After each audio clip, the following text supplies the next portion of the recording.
You already know what time it is. It's your boy DJ RichieSkye back with some tea, interviews, recaps, and more. And be sure to check the links in the description of this video for trips, for books, one-on-one sessions, and more. Now let's get into the tea.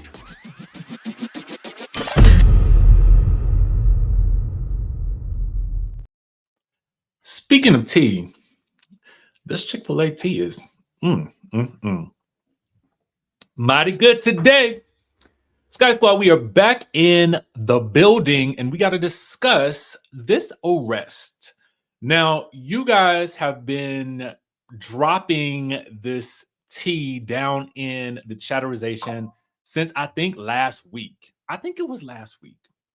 So a lot of you guys were wondering why Dr. Heavenly was not talking about her son's arrest. At the time when I saw it, I was like, okay, I don't really have a lot of time to dive too deep into this. Let me see what continues to come of this situation. Then I did see an interview where she was asked about it, and she said that she did not know about it. She found out via the internet.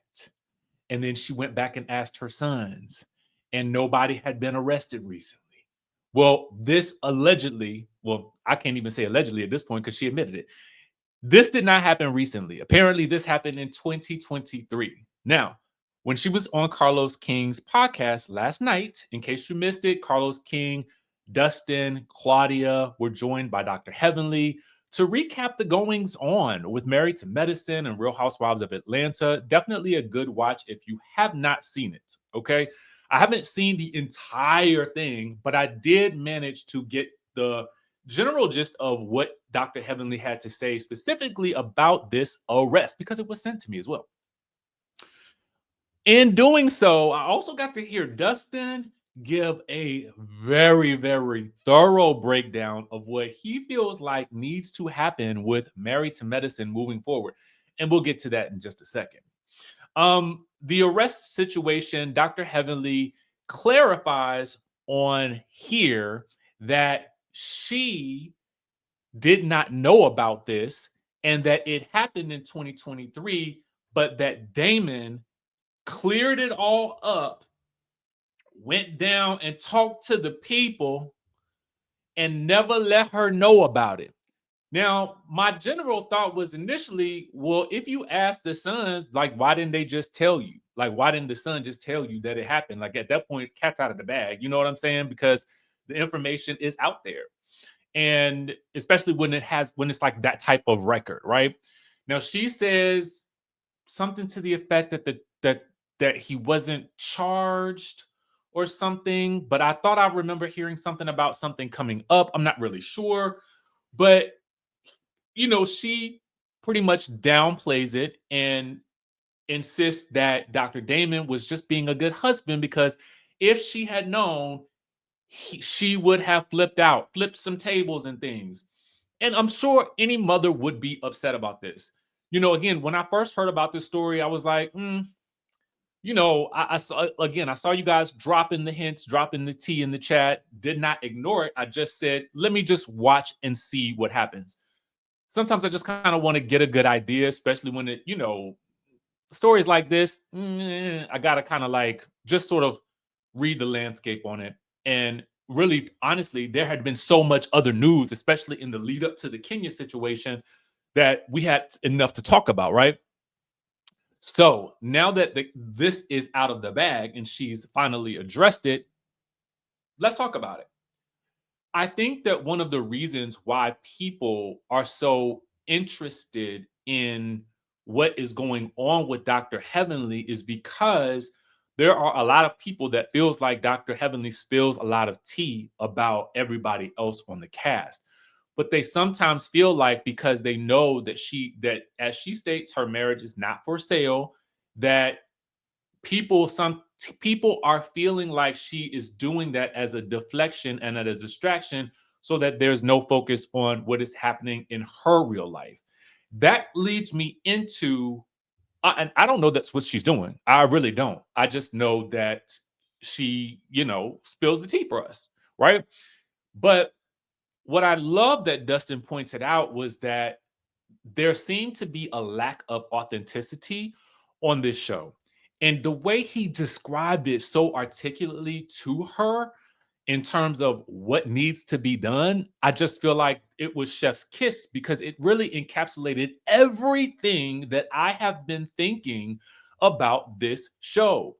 This idea that you have this group of Black doctors and doctors' wives who live these extravagant lives, and much of the extravaganza of it all is relegated to the background while we focus on the more absurd elements of the show that are really just brought into the mix to make for TV moments, i.e., bringing in Phaedra, having Apollo pop up on the group trip when he has no affiliation to medicine whatsoever. I believe, I'm not sure, he didn't state this by event, but he also made a reference to what I believe was the Birkin party utilizing these sort of absurd events to gather the cast together when there are other reasons and other ways for which to do that. And I just he just broke it on down in such a real way that she got it. She got it. And she even thanked him for it. And that's really what I want to see on the show moving forward is just authenticity. If this situation has happened, let's see her deal with it because it's out there at this point. And so you've got a ready-made story that honestly, I get it. You probably want to shield your kids from all of this, and I get that. That's I think what any parent would do. But now that we have this opportunity, maybe he doesn't want to be on the show, or maybe he doesn't want to be filmed like that, especially with regards to this. But it could be something that's talked about between you and Dr. Damon and maybe the other son, because I do feel like this is something that could be a beacon of light for somebody else who may be going through a similar experience. Now, the reason for the arrest is crazy to me, but it is what it is at this point. I don't know how you're gonna touch on that, but I definitely feel like address it on the show. Address it. It's happened. That's the reality of what is going on in your real life, especially now having found out about it. I mean, like, give that. Like, that's real. Like, that's what people want to see. So I think that's why people kept dropping it in the comments, because I felt like they were trying to say this is the thing that she should be talking about versus talking about everybody else. But I do have to hand it to her. She took it like a G. Dustin, I got to hand it to him. He really gave her the tea. Carlos asked the question that a lot of us wanted to know. So we got to it. We got down to it. And I think it's actually a benefit having Claudia there because she's also done the reality TV thing in front of the camera. So I think it's a good balance there. Um, let's talk about Kenya Moore. Let's talk about Kenya Moore. The fallout from Kenya Moore, baby, on that episode of listen, Real Housewives of Atlanta may never be the same after this. It may never be the same. It may never, never, never be the same. Let's get into the Biz Naive. Something that Kenya happened to post just today, and she didn't post a lot outside of the Justice for Kenya. But she did post this.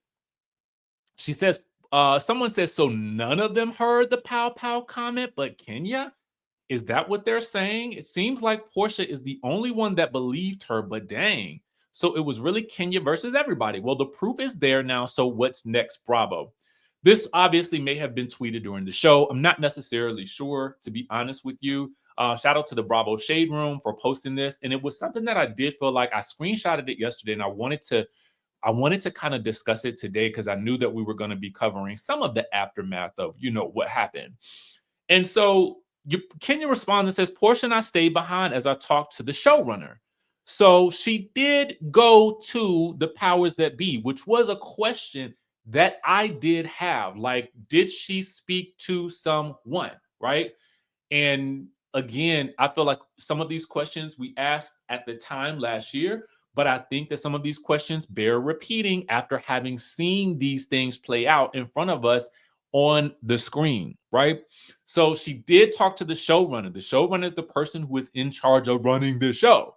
She says, Portia saw my reaction and was concerned. The producer called security to walk me to my car that was not there. Okay.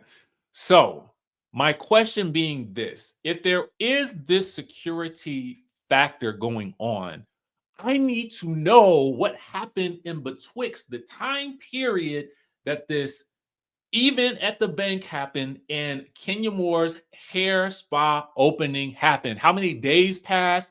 How many hours passed? What was the time period in between? Because we did get a chance to see both Kenya and Brit in the days, at least in a day or two afterwards, right? So, what was going on with production? Was Kenya saying, I don't want to be around her. I don't want her at my event.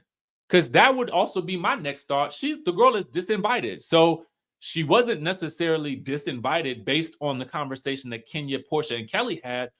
That also makes me wonder, like, Kenya, why would you just not have her come? Unless, I mean, maybe Kenya had it in her mind that she was still going to do what she was going already. She already had in mind maybe she was going to do what she was going to do. I don't know. Maybe she wanted to do it in front of the girl's face. I really don't know. But these are just lingering questions that I have, especially now based on this assessment right here. Clearly, there was some concern shown for safety. And the next time we see Kenya, she has security.